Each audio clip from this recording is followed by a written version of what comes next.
Welcome to Less House More Moola podcast. I'm Laura Lynch, a certified financial planner professional and your host. For me, alternative or tiny living is more than just a lifestyle of minimalism or lower cost housing. It allows me to live a life aligned with my values. And as of October 2024, it also allowed us to become 100% debt and mortgage free. If you are looking for alternatives to the conventional path because you want to be more financially resilient and kinder to the earth, you have found the right podcast. So hit that subscribe button because new episodes are out every Thursday. Well, Ellen Stone, welcome to Less House More Moola podcast. I am so excited that we get to have this conversation. You and I ran into each other in San Diego at Tiny Fest back last month. So it's so good that we get to finally spend some time together after we just met so briefly. So thanks so much for joining me. Thank you for having me. It's a pleasure to be here. Yeah, there are so many folks out there doing work on the advocacy part of tiny living, and I just respect so much what you're doing and how long you have been working in this space. And I feel like you are one of the original pioneers of this lifestyle. So I think it'll be great for listeners to hear from your long perspective on things. So if you would get us kicked off, please introduce yourself, the work you do in the world, and where you are. Thank you so much. My business is Tiny Home Central, and my tagline is Tiny Homes in Real Life. So, really looking at the where of the tiny home and trying to solve that problem with people. So I got started in the tiny home industry or kind of movement, I would say, originally in 2016. I got the bug of tiny homes in 2013 and talked about it nonstop with everyone I knew. They were so tired of it. So I transitioned to the advocacy and working with other people to solve that where problem. The first thing I came across that was a surprise to me was the legal issue of parking a movable tiny home. And so that's where I jumped in and really working with and introducing the housing type to our local leaders, both elected officials and the staff at the building department, and met a lot of really wonderful folks that had done that in other areas. And we were able to bring them in to help us. So I've really kind of gone from movement, like the passion and the excitement of the movement of what's possible in tiny home living, to the being in the industry now, and at the same time as transitioning to the industry, also implementing the thing that I advocated for so many years, which is putting a tiny home in my backyard as an ADU, and that's a movable tiny home. So I can speak to all of those things and the challenges and also the joy. I think that's one of the things I love about tiny homes is there's something magical about them that lights up people's eyes. Yes, you're in San Diego. I am. Yep. And so this is amazing because you have had to go through this whole advocacy process for yourself that you've learned so much about. And then on the other hand, you see it as, a solution and a magical solution in many ways, which we'll get into. So take us back to 2013 when you started first talking about tiny homes. Gosh, there wasn't a lot going on in terms of media back then. So how did you first learn about tiny homes and what excited you about them? And tell me about those early years, what you would recall, because that was a while ago. It was, oh my gosh, 12 years ago. So I accidentally came into the world of tiny homes because I was looking for an affordable place to live. I was in graduate school and needed to limit my expenses, and it's pretty expensive to live here in San Diego. So I found this little cottage that was in a cluster of cottages. It was 270 square feet, and that sounded insane to me, but I had to do it. I had to make it work. And this funny thing happened when I moved in and kind of started getting organized and figuring out how to live well with less. My life got better. So I had better, you know, less stress, ease of life, could be out in the world um, with the people and the places that I loved because I wasn't so distracted with keeping up a larger space. And that was a surprise to me. I had never really thought about space as um, a kind of a way that life can be lived. And architects know this, right? Like builders know this. A lot of people have done thinking on the built environment and how it affects daily living. So that was a happy surprise. And then at the same time, somebody told me about Pinterest.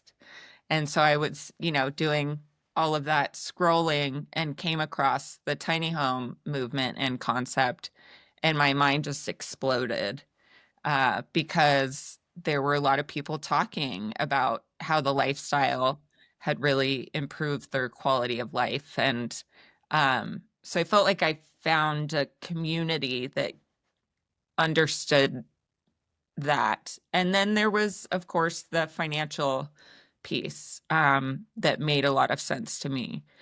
So, um, plus they were just so dang cute. Like I loved the cottage vibe.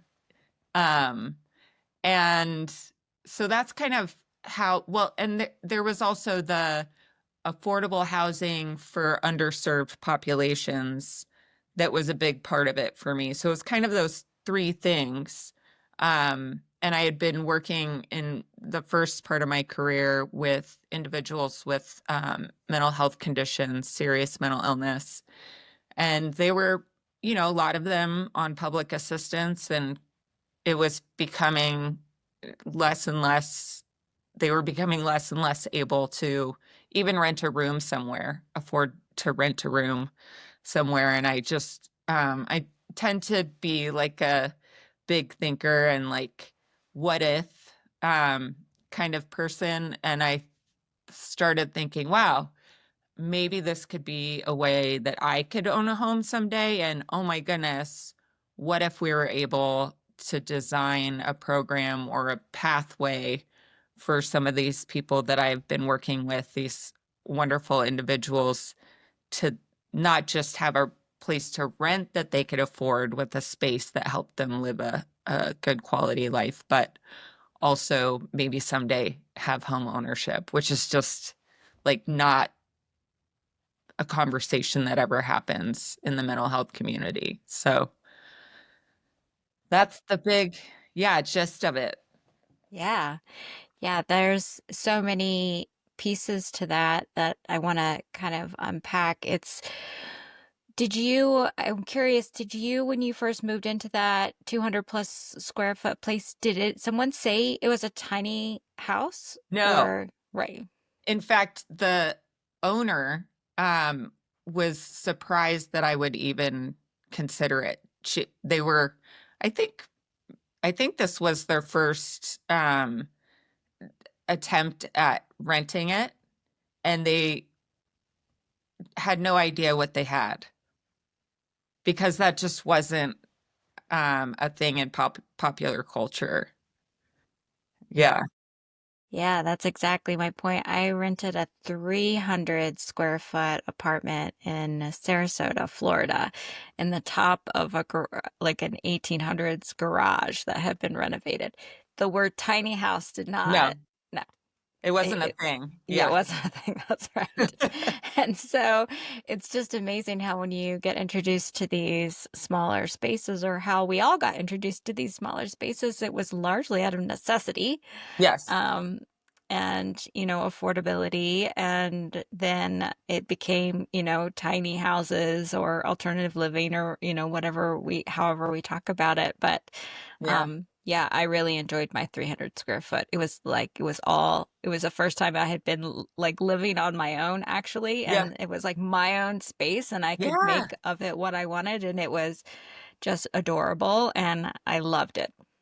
Yeah, totally. And how about that, you know, 20 minutes to clean the entire, you could do a deep cleaning and it's just an hour, right? So there's that part too. That's just like I'm not into cleaning. Like that's not fun for me. Some people, you know, love that and I'm just not. And so like that's another really cool thing is just the ease of kind of the operations of a home. Absolutely. I can't say I can clean my tiny house in an hour though, because there's so much dog hair Oh, everywhere, but yeah, that's nonetheless. right. Dog hair will complicate that a little bit. For sure. All right. So then, flash forward, right? We're like, many years from there. So what has kept you engaged? I mean, you've built a business around this, right? And you are continuing your advocacy work and you really pursued the city for a long time in terms of helping educate them and, getting tiny house on wheels placed on your property and on others. So, what has kept you coming back for all of the emotional ride of tiny homes? Yeah, because it's a journey. It's not us, decide to live tiny. Okay, just like let's put all the pieces together. Um, I think the promise of what tiny homes can offer for so many different people in so many different ways and reasons. Um, it's very exciting to me. And there's something about that that just keeps coming back. And there's keeps me coming back. And there's so much work to do around the operational parts of bringing tiny homes into real life. There's so much work to do there. And I like a puzzle. I'm a I love jigsaw puzzles. Something that our family is into, you know, when we're all hanging out. And so it's hard. It's hard work. And I I enjoy that part of it. And I also enjoy the community, um, kind of the part of bringing community together to solve a problem because it can't be done by just one person. And so there are a lot of really wonderful, not just tiny home business owners, but advocacy folks. And so there were a whole group of us, there were a whole group of people that came together to really help bring that legal option forward. It takes a lot of people to make that happen. So yeah, and then there's just the magic of them. And I don't even know how to put my finger on that, but they're just delightful. Let's talk about the unhoused a little bit more Yeah. because that really lights you up and you have worked in that space in the past. What are you seeing in California or in your area regarding tiny homes as solutions for the unhoused? And do you think that that there's progress being made on on that front? And how do you see that affecting those folks' lives? And talk more about your passion there.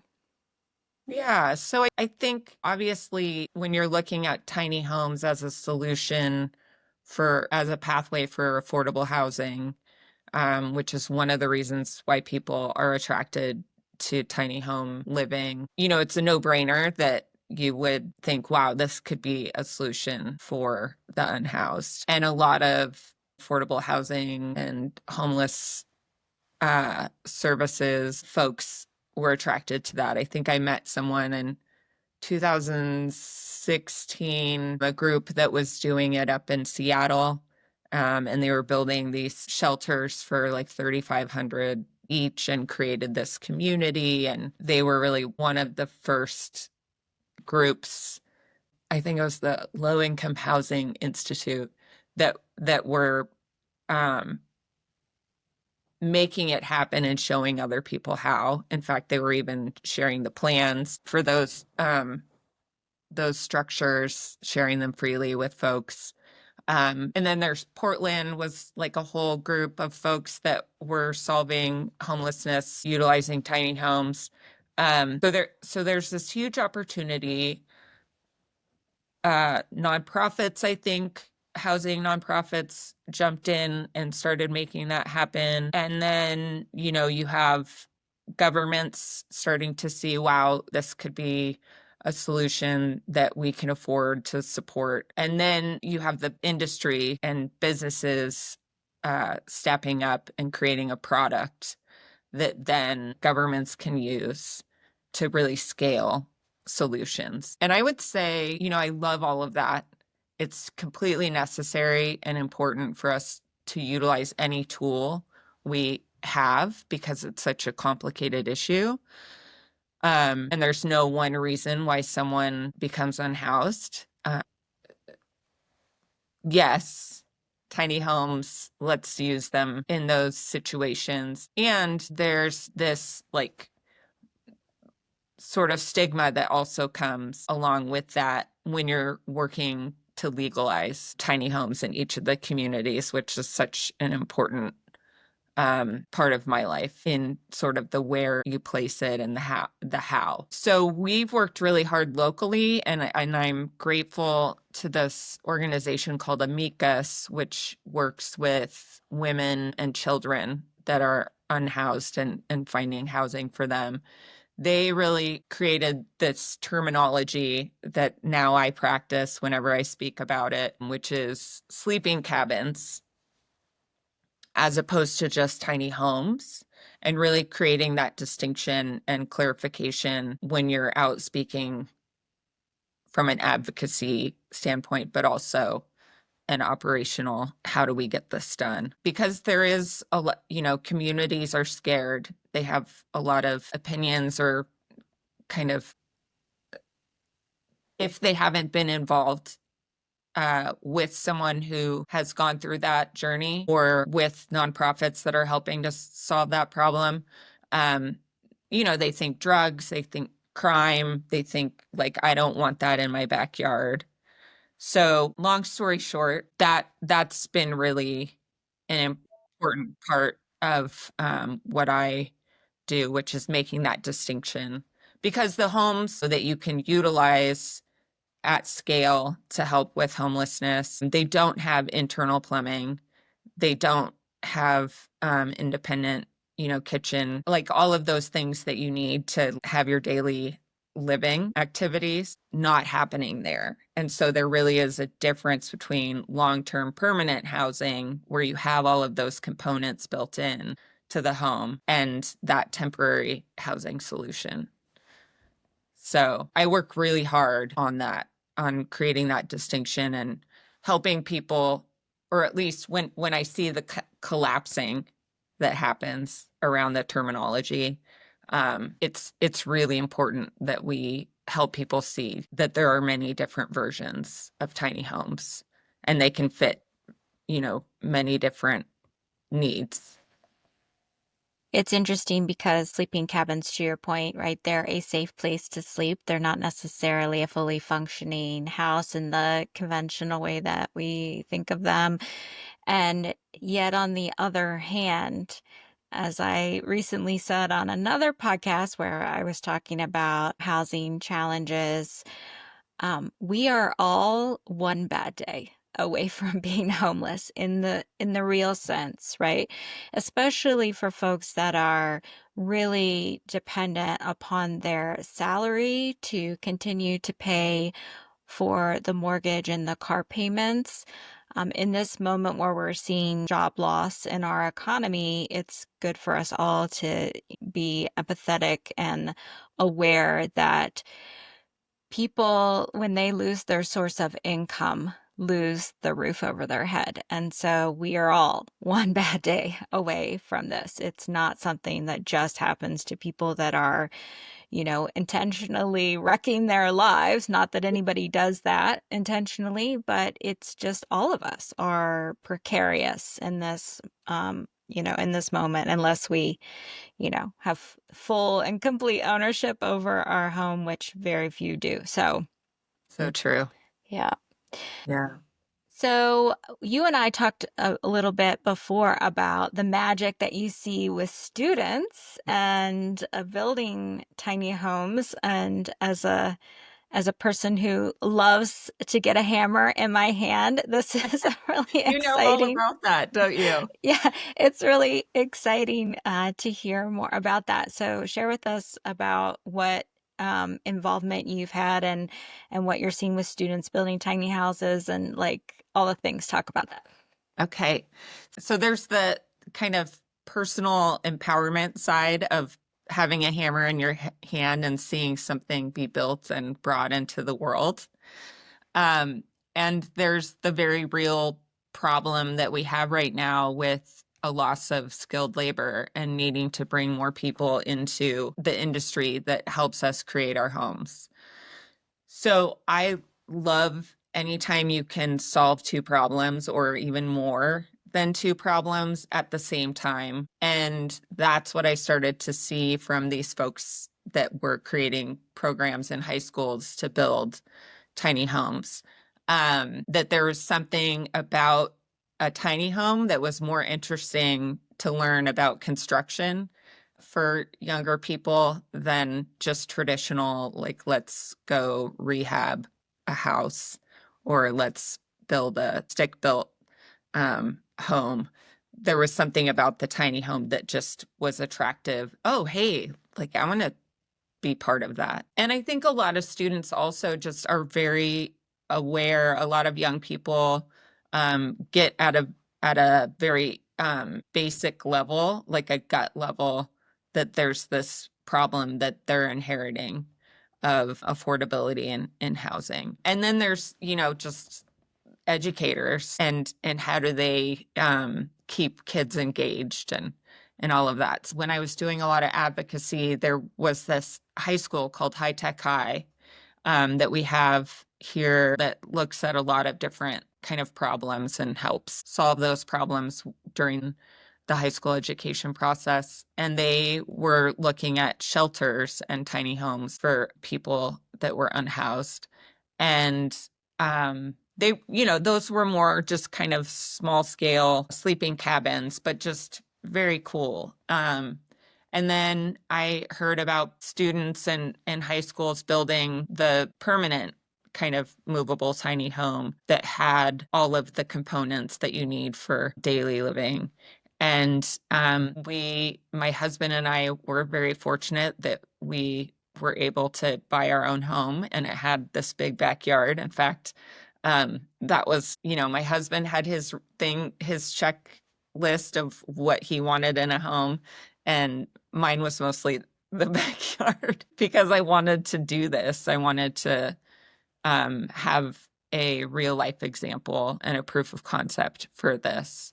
And so when we were looking at the unit that we would put in, it made sense to us to go with a high school that was building the unit. And so that's what we did. We hired a local school, a secondary high school, Urban Core, that had a building program. And they built us our tiny home, which is just sitting magically back there. Then I saw that other high schools were taking it up and working with the same curriculum that we had worked with to create ours. And I think we have like 4 or 5 different schools locally here that are now doing that and creating sort of a pipeline, really, of a product that can be more affordable, but also bring young people into the building industry, because the truth is they can come into their adulthood with the money, right? So like income generation in construction, as opposed to the traditional pathway of a lot of folks going into college and gaining debt and building debt. There's this other opportunity where they can be making a livable wage and having independence, financial independence. So that's a no-brainer for me. And there's a lot of great people working in the building industry that are working with students to have them see that opportunity and get paid training. I mean, who gets paid to learn and develop a skill? I don't see that happening in a lot of other places. Yeah. Could it possibly be the fact that we have shorter attention spans? And so the idea of building a tiny house is so much more attractive than doing drywall on 3,000 square feet, right? So, That's interesting. I never thought about it like that. Yeah. Yeah. You get that piece done with a 200 square foot space a lot faster. And then you can learn plumbing and, electrical and all of that stuff. yeah, this is something that we really noticed when building our tiny house was like, wham bam, you're done with this. Wham bam, you're done with that, right? It's like you get to move through the project so much quicker, and therefore you don't get bogged down. And oh my gosh, we got to continue to put down flooring. Putting down flooring in our 1,300 square foot house, it took us a year while living in the house to get done with all the flooring, just because we had to constantly be moving furniture and doing it on weekends and whatever. And it took us a year to get through the whole thing.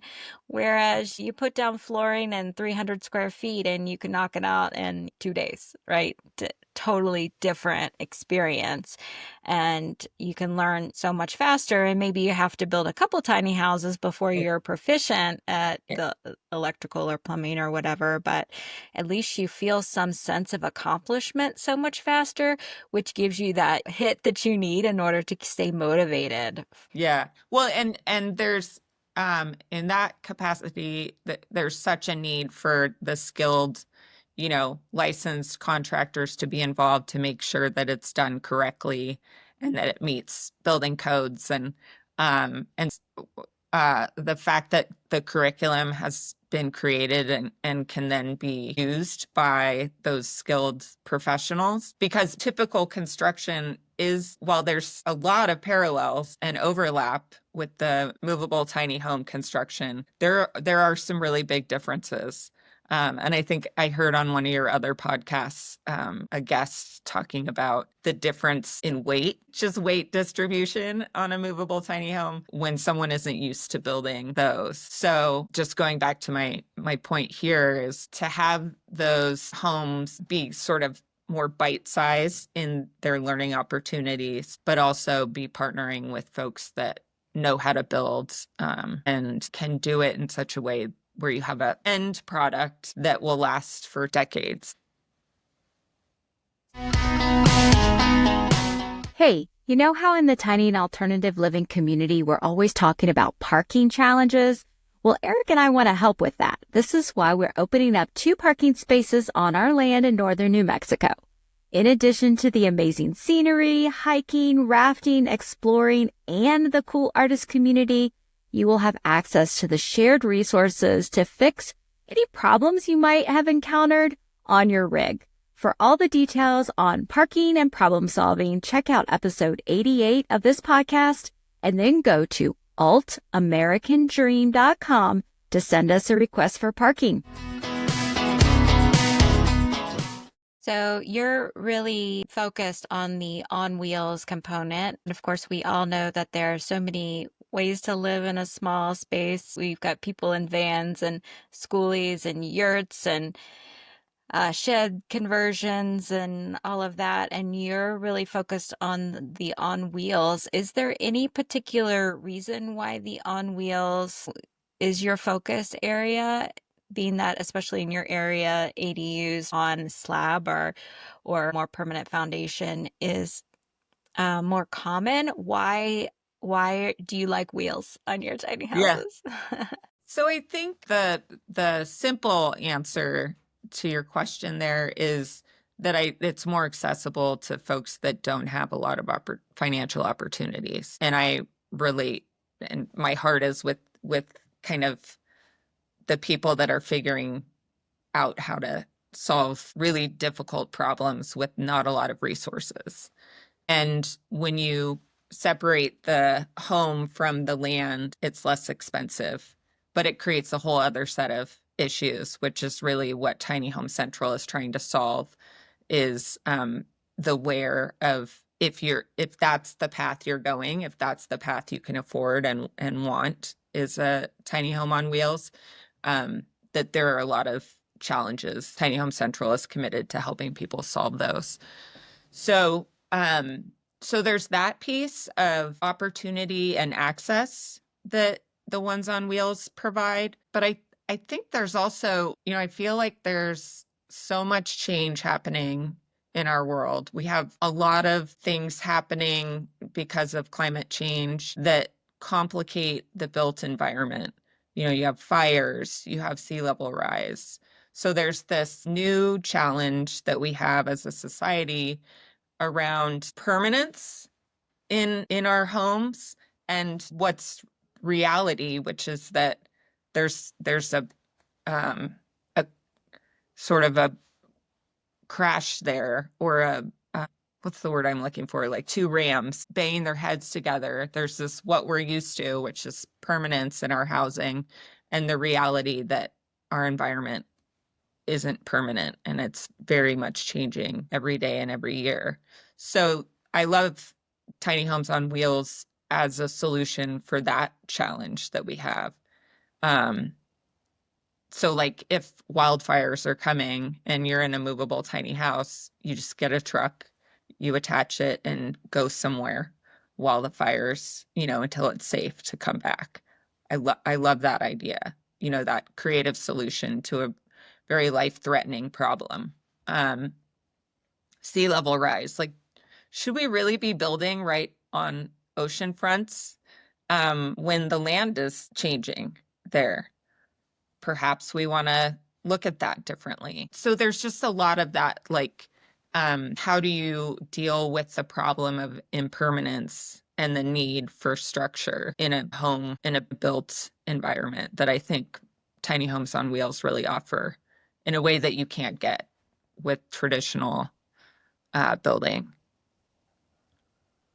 We've been talking a lot here about, I'm in northern New Mexico, and we're in really high fire warning season. Snowpack is at a much lower percentage of average. We had a very dry winter. Um, and so even here, we're subject to wildfire risk, even in the Pinon Juniper area. We're not in high Ponderosa. And also there's the water running out question in the West. And so, yeah, permanence is maybe not a good fit for some areas anymore. And you're absolutely right. How do you think about your housing in terms of moving to where the resources or the safety is? And I think there's a lot of large estimates about climate refugees in the future, and maybe lots of us become climate refugees in the future.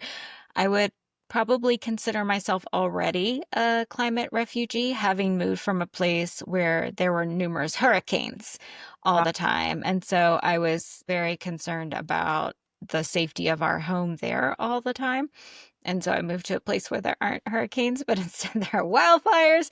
And so we're all facing some sort of challenge. And you're absolutely right that having wheels is a way that you can move to a place, as long as you can find a place to park. Which is what I'm dedicated to figuring out.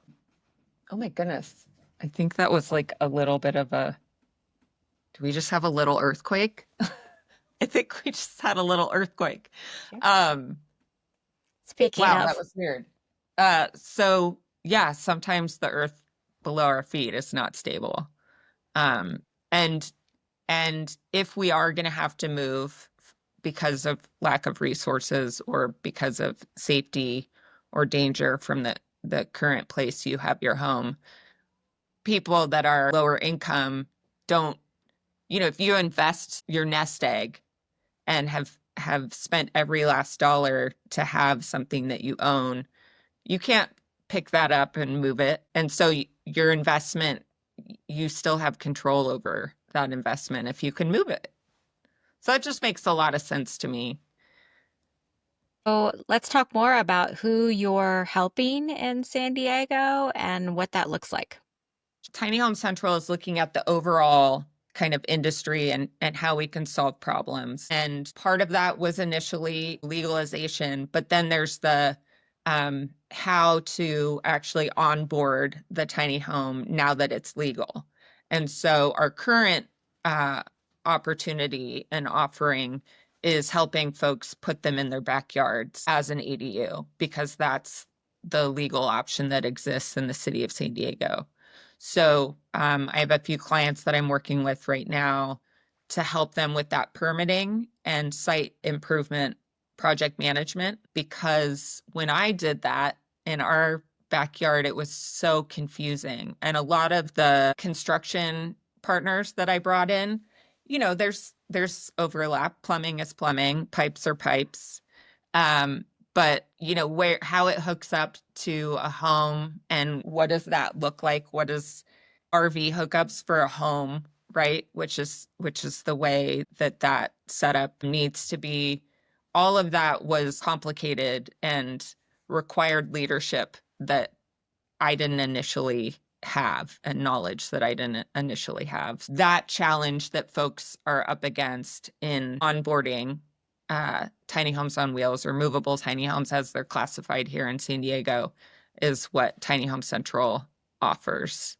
And then we always find other challenges that pop up too. And so we're happy to jump into those as well. So you already referenced it, earlier by saying that, tiny homes on wheels are more affordable than an ADU. And we talked about them being movable, certainly in case of, fire or other danger, but also in terms of, if you're putting in a tiny home on someone else's property, then you don't have necessarily permanence guaranteed there either. So having it movable so you could potentially move it to somebody else's backyard is useful. Are there any other benefits to tiny homes on wheels as opposed to ADUs in San Diego that you can think of? Yeah. So, well, really quickly, I want to point to something you mentioned briefly, which is if it's not working out in one backyard, that you can leave and say, like, no thanks. You have some empowerment and autonomy and still have home ownership. So I love that piece. The challenge is that there aren't enough places to park right now, and there aren't enough typical homeowners that have developed their backyards as landing spaces. Like I look at it as like a dock, a land dock for your tiny house, like a houseboat would have a dock in a bay. So that's something that I'm also trying to solve, but it's hard because in the world of ADUs, there's a lot of knowledge and information out there, and a lot of businesses that are available to help people put in an ADU. But people don't know that they could do it at a third of the cost, if not way less, if they're not buying the house too, and they're going to rent the pad or the dock, as it were.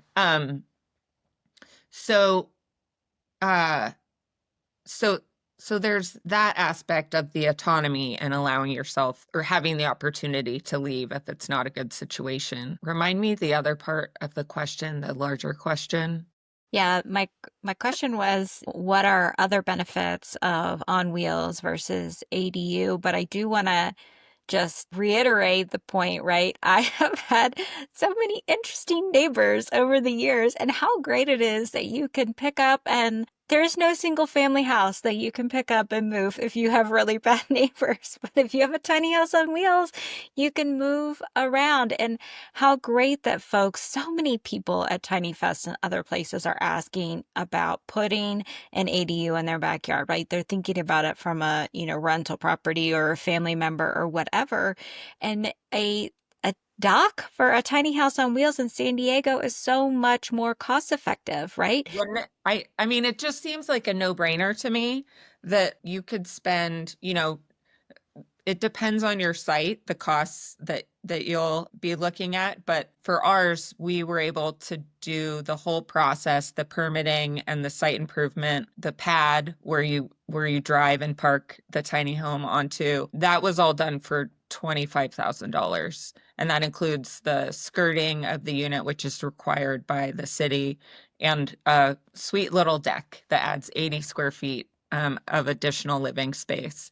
So if you're looking at kind of the estimates that I've heard lately for ADUs is 250,000 plus, sometimes up to $500,000 to develop, and compare that to $30,000 where 25 or $30,000 where you could start renting it right away and potentially paying off your investment within a couple years and generating income after that. I mean, that's just like, why aren't people doing that? And even just in the long term kind of progression of their wealth generation, let's say they do want to actually have the unit in their backyard, but they can't afford to start there. So maybe that's a phased approach, is rent the pad, invest as much as you can afford to, and then get yourself to that next space financially where you could then add the unit. So I like that piece too. And I hope that more people take advantage of that. I've been going to city council meetings and giving public statements. It's something I geek out on. I have interns and I take them and teach them how to do it. And they're kind of like wowed that they get to be heard by community leaders, that we have that right and that opportunity. And I keep saying to them, like, where's the incentive program? Where's the education to our community members that this could be a wealth generation pathway that doesn't exist to a lot of people in other types of built real estate structures. Dollar. I Awesome. know, like, can we get a campaign going? And I'm a small startup, so I don't have those marketing dollars. So I have to do it with blood, sweat, and tears. And the more we get our public officials, our elected officials out there kind of singing that anthem, that there are other ways to keep yourself even in your house because the mortgage is so expensive, like that could also help you pay your mortgage. I mean, it's just like, okay, let's do this. Yeah. So I hope that folks that are listening that are in a community where they don't yet have legal tiny homes on wheels are hearing you and your persistence when it comes to working with your local leadership. And so, what would you say to folks that are in communities where they would love to have a tiny house on wheels in their backyard, either for a family member or for wealth generation or to live in and rent out the big house or whatever, and it's not yet a viable legal option? Talk a little bit about what you did in order to get legalization in your area, what it takes in a person to go through that journey, and give them some boost of confidence and words of wisdom there. Sure. Well, I think so. The biggest thing is to get a group of people together because it can be exhausting to try and take on legalizing something or creating change in your community. So we were very fortunate that we were able to find enough people to do all of that work. The second piece is, so our elected officials have a lot of problems that they need to solve, and housing is a huge one that they're being continuously and consistently faced with. And so when they can solve a problem, it looks really good to them. It helps maybe keep them in office when they're actually solving completely the cycle of creating a pathway where there wasn't one. So being able to speak to that in such a way where they're going to win is a huge part of it. And then there's a behind the scenes that has to happen where, for example, locally, one of our elected officials took it on, and his chief of staff was a huge, he was the one that was having all those meetings behind the scenes, because we can only do so much from the public perspective. We can go to city council meetings with our signs and give our public statements, and try and engage the press, which is another piece. When you get newspaper articles or, a story on the 5 o'clock news where everyone gets to see it and learns about what's possible, and then they can put pressure on their representatives. There's kind of this, like, you have to look at all of these angles and put it all together and then hang in there and keep going to the city council meeting and learn who are all the players, how does this all work. And I think there's a tendency to get angry, and anger is fair. Like, there's, like, why is this so hard? But we also have to see that people are trying, and we have to find ways to work it out. And so if you can help other people win and even take credit for it, I don't care. I just want to be able to live tiny. This elected official gets to take credit for it. Fine. Right? Those are all the kind of pieces that help a movement. And then, of course, the expertise from the building code and kind of that, like, governmental speak. THEA, the Tiny Home Industry Association, has that all of those tools. So we were able to bring them in with the example of the code that had been put in place in other communities, gave it to development land, the land use folks locally, that helped them also feel comfortable with a change in what is allowed as a permanent dwelling. So hopefully that's like a couple pieces, but I think the biggest part of that is having a group of people to share with, figuring out the terrain of what's the landscape that you're looking at, and then bringing in, those people that understand how to work with the governmental agency and that piece. And then you have to really celebrate your wins, too, because that keeps the local group that you've organized feeling empowered and excited to hang in there. So that's just a few little things that we did. Yeah. So what I hear you saying is that you need to assume good intent of your elected leaders, right? Assume good intent of everybody that you're working with, and not go in with frustration, but instead view it as a puzzle to be solved, and be good at influencing and organizing people and bringing people together and helping them be excited about the progress that you make. And so there's a lot of leadership qualities there, a lot of personal growth opportunities in there somewhere.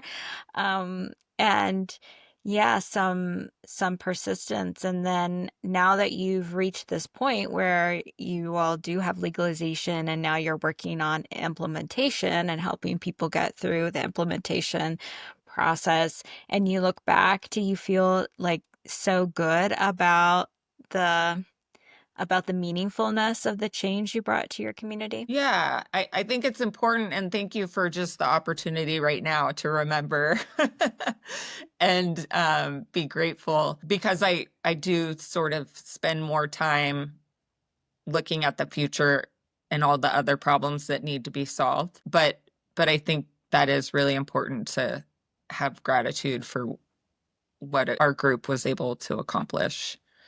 Because it was like the vote by our city council happened during COVID, and we just figured we would get put on hold during COVID, but it was movable tiny homes in your backyard was legalized in August of 2020. So that's wild. Awesome.